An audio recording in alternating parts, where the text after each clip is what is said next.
के शुरू में हम एक लड़की को जख्मी हालत में देखते हैं जिसका नाम एडिथ होता है। कहती है कि भूत सच में पाए जाते हैं, फिर चाहे वो आत्माओं के रूप में हो या इंसानों के रूप में हो। जिसके बाद वो अपनी कहानी सुनाने लगती है, जहां हम 1887 का वक्त देखते हैं जब एडिथ 10 साल की थी और एक बीमारी की वजह से उसने अपनी माँ को खो दिया था। वो मर गई थी। फिर रात को जब एडिथ सो रही थी तो उसकी माँ की आत्मा एक काले साई के रूप में उसके पास आती है और उसे कहती है कि क्रिम्सन पीक से बच कर रहना। तो वो अपनी माँ से डरकर अपना मुंह छुपा लेती है।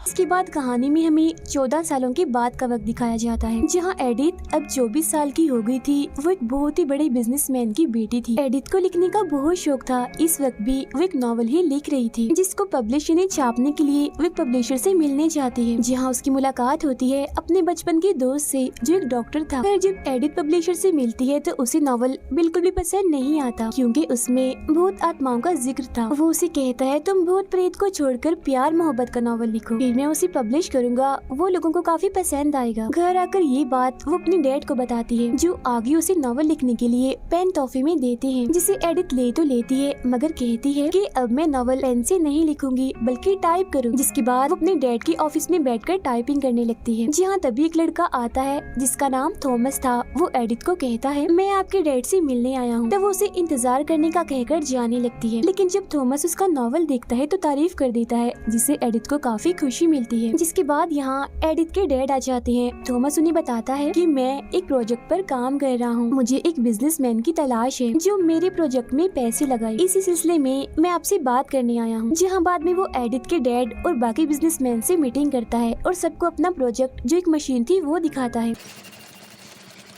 जिसके जरिए जमीन में खुदाई की जाती है। लेकिन एडिथ के डैड उसकी इस ऑफर को ठुकराकर उसे काफी बेइज्जत करते हैं। कहते हैं कि तुम्हारा ये प्रोजेक्ट पहले भी काफी जगह पर नाकाम हुआ है और ठुकराया भी गया है, हम जानते हैं, और अब तुम इसे यहाँ लेकर आ गई हो। फिर इसके बाद एडिथ के डैड एक पार्टी में जाने के लिए तैयार हो रहे होते हैं, जहाँ उनके साथ एडिथ भी थी। वो अपने डैड से कहती है कि आपने थॉमस के साथ अच्छा नहीं किया, उसे फिजूल में ही बेइज्जत कर दिया। मुझे लग रहा था कि वो काबिल इंसान है, कुछ अच्छा कर सकता है। जिस पर उसके डैड कहते हैं कि मुझे थॉमस पसंद नहीं है, इसीलिए मैं अपने पैसे उसके प्रोजेक्ट में लगाकर बर्बाद नहीं कर सकता। इतनी ही देर में एडिथ का दोस्त यानी वो डॉक्टर इन्हें लेने आ जाता है और वो चले जाते हैं। मगर एडिथ पार्टी में नहीं गई होती, वो अपने कमरे में थी और नॉवल पर काम कर रही थी कि तभी अचानक उसके कमरे का दरवाजा अपने आप ही खुल जाता है, जहाँ बाहर देखने पर उसे दोबारा अपनी मॉम का भूत दिखता है।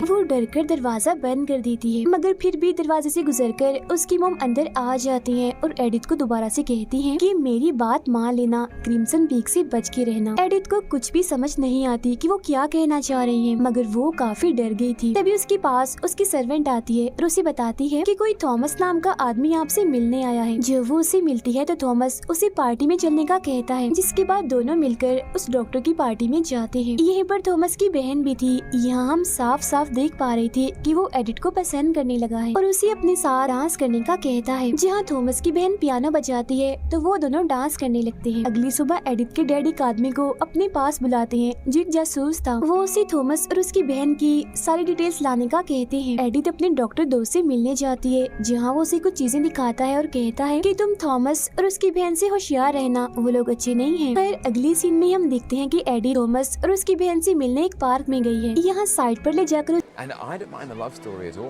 उसकी बहन कहती है कि एडी एक अच्छा चुनाव नहीं है, वो मुझे पसंद नहीं। जिस पर थॉमस उसे कहता है कि फजूल मत सोचो और अपनी अंगूठी मुझे उतार कर दो। तब वो ये कहकर उसे अपनी अंगूठी दे देती है कि ये मुझे वापस चाहिए। वो अपनी बहन को समझाता है कि तुम उम्मीद रखो, हम कामयाब जरूर होंगे। उधर वो जासूस एडिथ के डैड को एक फाइल देता है जिसमें थॉमस और उसकी बहन की सारी डिटेल्स थी। अब उसके डैड अपने घर पार्टी रखते हैं और सबको बुलाते हैं। जहाँ जैसे थॉमस एडिथ को शादी के लिए कहने ही वाला था कि तभी उसके डैड वहाँ आ जाते हैं और थॉमस को कहते हैं कि तुम और तुम्हारी बहन जल्दी से मेरे कमरे में आओ, मैंने तुमसे जरूरी बात करनी है। फिर जब वो दोनों आते हैं तो एडिथ के डैड कहते हैं कि मैं तुम दोनों के बारे में सब जान गया, तुम अच्छे लोग नहीं हो, इसीलिए मेरी बेटी की जिंदगी से चले जाओ, वरना मैं भी उसे तुम्हारी सारी सच्चाई बता दूंगा। वो उन्हें चेक देते हुए कहते हैं कि तुम लालची हो, इतना तो मैं जान गया हूँ, तो ये चेक रखो और सुबह की ट्रेन से यहाँ से चले जाओ। मगर हाँ थॉमस, जाते जाते मेरी बेटी का दिल तोड़ के जा। फिर खाना शुरू करने से पहले थॉमस सबको बताता है कि मैं कल वापस जा रहा हूँ। ये सुन एडिथ को काफी बुरा लगता है, इसीलिए वो उठकर यहाँ से चली जाती है।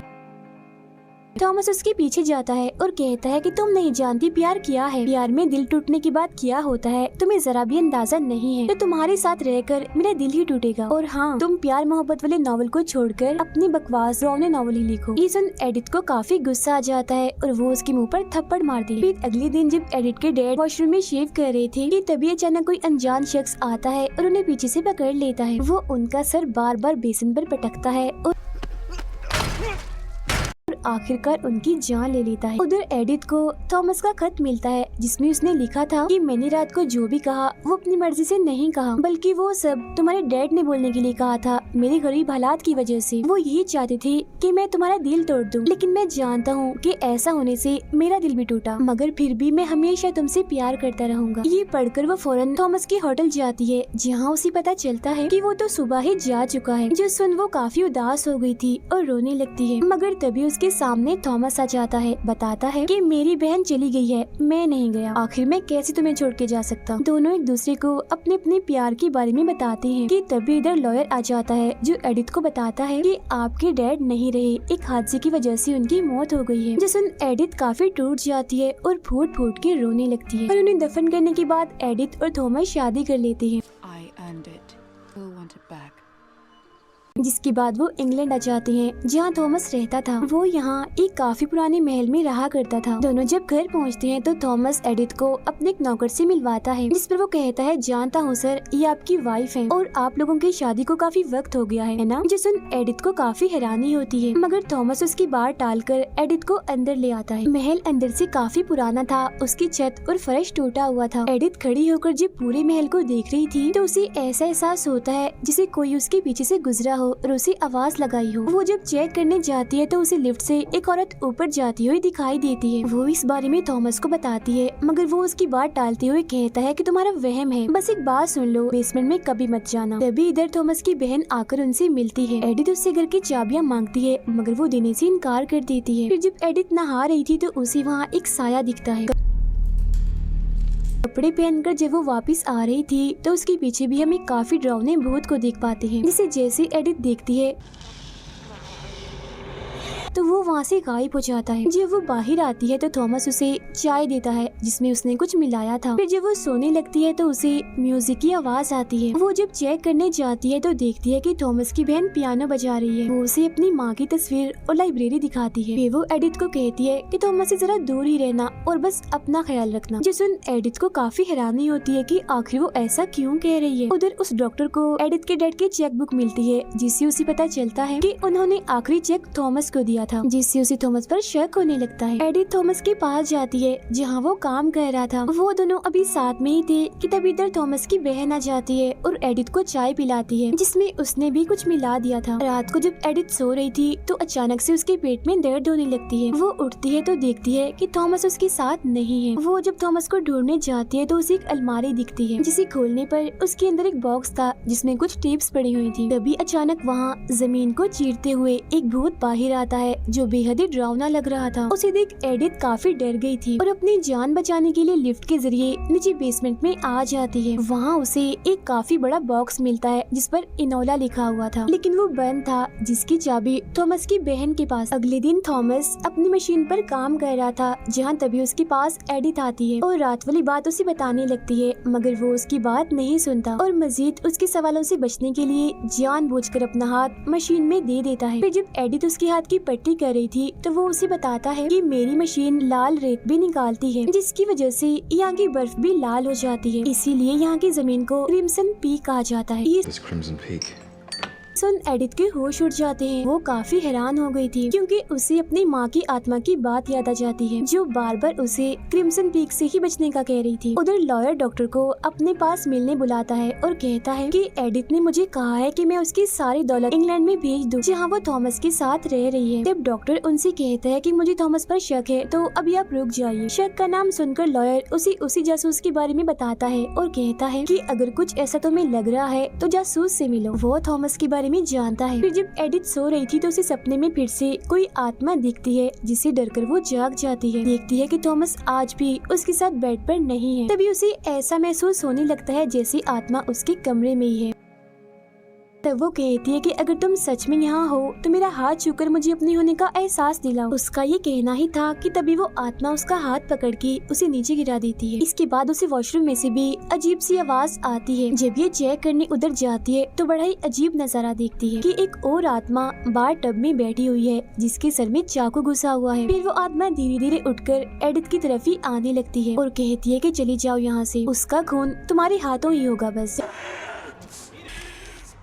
तभी उसे थॉमस की आवाज सुनाई देती है। वो तो पहले ही डरी हुई थी तो सीधा भागकर वो उसके पास चली जाती है और उसे सब बता देती है जो अभी अभी उसके साथ हुआ। उसकी बात सुनकर थॉमस की बहन कहती है ऐसा कुछ भी नहीं है, ये बस तुम्हारा बुरा ख्याल हो सकता है। बाद में थॉमस की बहन उससे कहती है कि किस आत्मा की बात कर रही थी, मॉम की तो नहीं, और ये मॉम के बारे में भला कैसे जान सकती है। खैर जो भी है, जल्द से जल्द हमें इसे जायदाद के कागजात पर साइन करवाने होंगे। अगले दिन थॉमस एडिथ को लेकर पोस्ट ऑफिस जाता है जहाँ उसके लिए 2 खत आए हुए थे जिन्हें मिलते ही वो अपने पास रख लेती है। मगर जब वो यहाँ से जाने लगते हैं तो पता चलता है कि काफी तेज तूफान आने के इम्कान है, इसीलिए वो लोग रात इसी पोस्ट ऑफिस के कमरे में गुजारते हैं। उधर डॉक्टर होटल से थॉमस के घर का पता लेता है जहाँ वो उस जासूस से भी मिलता है। वो डॉक्टर को एक फाइल देते हुए बताता है कि थॉमस पहले से ही शादीशुदा है, इसीलिए तो एडिथ के डैड उन दोनों की शादी नहीं करवाना चाह रहे थे। एडिथ और थॉमस रात एक साथ गुजारने के बाद जब अगले दिन घर जाते हैं तो उसकी बहन एडिथ से पूछती है कि तुम्हारी रात कैसी गुजरी। एडिथ कहती है कि बहुत अच्छी, हम पहली बार एक साथ रहे और वो भी इतने अच्छे से। उसकी ये बात सुनकर थॉमस की बहन एकदम गुस्से में आ जाती है, मगर फिर वो अचानक बात बदलकर कहती है वो दरअसल मुझे तुम लोगों की फिक्र है ना, और मेरा दिल भी नहीं लगता, इसीलिए ऐसे ही पूछ लिया। वो वहाँ उसके खत भी देख लेती है जो वो पोस्ट ऑफिस से लाई थी। तब एडिथ उसे कहती है कि मेरे पेट में दर्द हो रही है, जो सुन वो उसके लिए चाय बनाने लगती है। एडिथ को वहाँ उसकी चाबियाँ पड़ी दिखती है जिसके अंदर से वो उस चाबी को निकाल लेती है जिस पर इनोला लिखा हुआ था। साथ ही वो अपने खत भी ले लेती है। फिर वो अपने कमरे में जाकर लॉयर का खत पढ़ती है जो और कुछ नहीं था बल्कि उसकी दौलत को यहाँ लाने के पेपर्स थे। वो उस पर साइन करने ही वाली थी कि तभी उसका ध्यान दूसरे खत की तरफ जाता है। उसे खोलने पर पता चलता है कि ये किसी इनोला के लिए है। फिर वो बेसमेंट में जाकर इनोला वाली चाबी लेकर उस बॉक्स को खोलती है जिस पर इनोला लिखा हुआ था। उसके अंदर से इसे टेप्स और 3 फाइल्स मिलती हैं जिन पर 3 अलग अलग मुल्कों और औरतों के नाम लिखे हुए थे। ये देख एडिथ को अपने डैड की बात याद आती है कि थॉमस ने इन्हीं मुल्कों में अपने प्रोजेक्ट पर पैसे लगाने के लिए बिजनेसमैन की खोज की थी। उसे वहाँ लाल लिक्विड वाला कुआं भी दिखता है, मगर वो इस पर ध्यान ना देते हुए उन फाइल्स को लेकर ऊपर आ जाती है। थॉमस की बहन जब चाबियां देखती है तो उसमें इनोला वाली चाबी गायब थी, जो देख उसे शक हो जाता है कि एडिथ ने मेरी चाबी निकाल ली है। वो उसे आवाज लगाकर उसके कमरे की तरफ आने लगती है। तब एडिथ जल्दी से अपने कमरे में आकर ऐसी एक्टिंग करती है जैसे उसकी तबीयत खराब है और थॉमस की बहन को वो पानी लाने का कहती है। तब थॉमस की बहन जानबूझकर चाबियां वहाँ रख के चली जाती है, जिसका फायदा उठाकर एडिथ इनोला वाली चाबी वापिस लगा देती है। थॉमस की बहन फिर जब चाबियां देखती है तो उसमें इनोला वाली चाबी दोबारा देखकर वो समझ जाती है कि एडिथ अब काफी कुछ जान गई है। रात को एडिथ वो टेप सुनती है और उन फाइल्स को भी देखने लगती है। यहाँ उसे पता चल जाता है कि थॉमस ने उससे पहले 3 और औरतों से भी शादी की थी, जिनमें से एक का नाम इनोला था। बाद में थॉमस और उसकी बहन ने तीनों को चाय में ऐसा जहर मिलाकर दिया जिससे लोग अचानक नहीं मरते, कुछ वक्त के बाद मरते हैं, जिसके बाद उन तीनों की अलग अलग वक्त में मौत हो गई। और ये वही चाय थी जो एडिथ को भी पिलाई जा रही थी। तभी अचानक एडिथ के मुँह से खून आने लगता है। ये सारी बातें जानकर वो काफी घबरा गई थी और वहाँ से भागने की कोशिश करती है, मगर बाहर काफी तेज बर्फ का तूफान था, इसीलिए वो नहीं जा पाती। इधर जहर भी अपना असर दिखाने लगता है, जिस वजह से वो बेहोश होकर वहीं गिर जाती है। अगले सीन में उसकी आँख थॉमस की बहन की आवाज से खुलती है जो उसके लिए खाना और चाय लाई थी। तब एडिथ चाय पीने से इनकार कर देती है, मगर जबरदस्ती वो उसे खाना खिला देती है। कुछ वक्त के बाद थॉमस भी वहाँ आता है और एडिथ को चाय पीने से मना करता है। बाद में वो अपनी बहन के पास जाकर कहता है कि बस कर दो, ये सब रोक दो, वरना वो मर जाएगी। मुझे उस पर तरस आ रहा है। इस सब में अब मैं मजीद तुम्हारा साथ नहीं दे सकता। तब उसकी बहन उसे कहती है अच्छा तुम चाय बंद करवा दोगी, मगर इस बार तो मैंने जहर उसे खाने में मिला कर दिया था और हमें ऐसा करना ही होगा, वरना सबको हमारे बारे में पता चल जाएगा और हमें सूली पर लटका दिया जाएगा। थॉमस को एडिथ की फिक्र इसीलिए हो रही थी क्योंकि वो अब उसे प्यार करने लगा था। इसके बाद हम देखते हैं कि वो डॉक्टर इंग्लैंड आ गया था और रात को तूफान आने के बावजूद भी वो उनके महल जाने के लिए निकल जाता है, मगर उधर एडिथ की तबीयत काफी खराब होने लगती है। उसे खून की उल्टियाँ आ रही थी। फिर जब वो बाहर आती है तो उसे दोबारा से वही आत्मा दिखाई देती है जिसके हाथ में अब बच्चा भी था। एडिथ उसे कहती है, मैं जानती हूँ तुम इनोला हो, मगर तुम मुझसे क्या चाहती हो, बार बार क्यों मेरे सामने आ जाती हो। जिस वो आत्मा उसे एक तरफ इशारा करती है। फिर जब एडिथ उस तरफ जाती है तो वही कमरे में आ गई थी, जहाँ वो थॉमस और उसकी बहन को काफी करीब देखती है, क्योंकि उन दोनों के बीच ऐसे ताल्लुक थे जो नहीं होने चाहिए थे। इसीलिए तो वो उस दिन काफी भड़की थी जब उसे पता चला था कि एडिथ और थॉमस एक साथ रहे। सारा नजारा देखकर एडिथ काफी हैरान हो जाती है, वो दुखी हो गई थी, इसीलिए यहाँ से जाने लगती है। जहाँ तभी उसके पीछे थॉमस की बहन भी आ जाती है और जबरदस्ती उसके हाथ से अंगूठी उतार लेती है। फिर वो एडिथ को धक्का देकर नीचे गिरा देती है, क्योंकि अब वो सब कुछ जान गई थी। जहाँ किस्मत से उसे कुछ नहीं होता, बस वो जख्मी हो गई थी। अगले सीन में जब एडिथ की आंख खुलती है तो वो अपने सामने डॉक्टर को पाती है, जो उसकी टांग की पट्टी कर रहा था। वो उसे बताता है कि तुम्हारी टांग की हड्डी टूट गई है। एडिथ उसे सब कुछ बताने की कोशिश करती है, मगर थॉमस की बहन बात टाल देती है। डॉक्टर देखता है कि एडिथ की अंगूठी उसके हाथ में नहीं है, बल्कि उसकी उंगली पर चोट लगी हुई है और वो अंगूठी अब थॉमस की बहन के हाथ में है, जो देख उसे काफी अजीब लगता है। इसीलिए वो एडिथ को लेकर वहाँ से जाने लगता है, मगर थॉमस की बहन उसे रोक देती। डॉक्टर थॉमस से कहता है, मैं तुम लोगों की असलियत जान गया हूँ, तुम बहुत ही घटिया हो। साथ ही वो एडिथ को भी बताता है कि थॉमस की बहन इतनी जालिम है कि उसने अपनी मॉम को भी मार दिया था। ये कहकर जब वो जाने लगते हैं तो थॉमस की बहन चाकू से उस पर हमला कर देती है और एडिथ को पकड़ लेती है। फिर वो थॉमस को कहती है कि जाओ और डॉक्टर को चाकू से मार दो। थॉमस उसे मारना नहीं चाहता था, इसीलिए उसके जिस्म में ऐसी जगह चाकू मारता है जिससे वो जख्मी तो हो पर मरे ना, और फिर उसे बेसमेंट में ले जाता है। वो उसे वहाँ छुपाकर एडिथ को बचाने के लिए चला जाता है। उधर थॉमस की बहन एडिथ से जायदाद की पेपर्स पर साइन करवाने के लिए कमरे में ले जाती है, जहाँ वो उसके सामने बहुत सारी बातें भी रखती है, जिससे हमें पता चलता है कि जब थॉमस की मॉम को थॉमस और उसकी बहन के ऐसे ताल्लुक के बारे में पता चला तो उन्होंने मिलकर अपनी मॉम को मार दिया और फिर थॉमस के प्रोजेक्ट में पैसे लगाने के लिए 3 लड़कियों को फंसाया और उनकी दौलत हड़पने के बाद एक एक करके उन्हें मार दिया, मगर तीनों ही बार वो नाकामयाब रही, क्योंकि इनकी वो मशीन ठीक से कभी चली ही नहीं जिस पर ये काम कर रहे थे। ये सारी बातें बताकर वो जबरदस्ती एडिथ से पेपर्स पर साइन करवा लेती है, जिसके बाद एडिथ उससे पूछती है, अच्छा चलो बताओ मेरे डैड को किसने मारा था। जो सुन वो कहती है, उन्हें भी मैंने ही मारा था। अब ये सुन एडिथ को काफी गुस्सा आ जाता है और अपने डैड की मौत का बदला लेने के लिए वो पेन को उसके सीने में घुसा देती है और वहाँ से भाग जाती है। फिर लिफ्ट के जरिए जब वो ऊपर आ रही थी तो उसे थॉमस मिलता है, जो उसे बताता है कि मेरा यकीन करो, मैं तुमसे प्यार करता हूँ। वो सब मैंने अपनी बहन के कहने पर किया था। वो मेरी बड़ी बहन थी तो उसकी बात मैं नहीं टाल सका। आगे वो उसे कहता है कि नीचे बेसमेंट में जाओ उस डॉक्टर के पास, क्योंकि वो मरा नहीं है बल्कि जिंदा है। फिर वो अपनी बहन के पास जाकर जायदाद की पेपर्स को जला देता है। वो अपनी बहन से कहता है कि प्लीज तुम एडिथ को मत मारो, हम तीनों इस घर को छोड़कर कहीं दूर चले जाएंगे जहाँ हम हंसी खुशी रहेंगे। ये सुन वो थॉमस से पूछती है, क्या तुम एडिथ से प्यार करने लगे हो, जिस पर वो हाँ बोल देता है। ये सुन उसे इतना गुस्सा आता है कि वो पागल चाकू से उस पर हमला कर देती है और थॉमस को भी आखिरकार मार देती है। लेकिन उसे मारने के बाद वो काफी पछताती है, उसे काफी गुस्सा भी आ चुका था, इसीलिए वो एडिथ को मारने के लिए उसके पीछे जाती है, जहाँ दोनों के बीच काफी हाथापाई होती है। तब एडिथ उससे बचते हुए नीचे अपने डॉक्टर दोस्त के पास आ जाती है, मगर उसके पीछे ही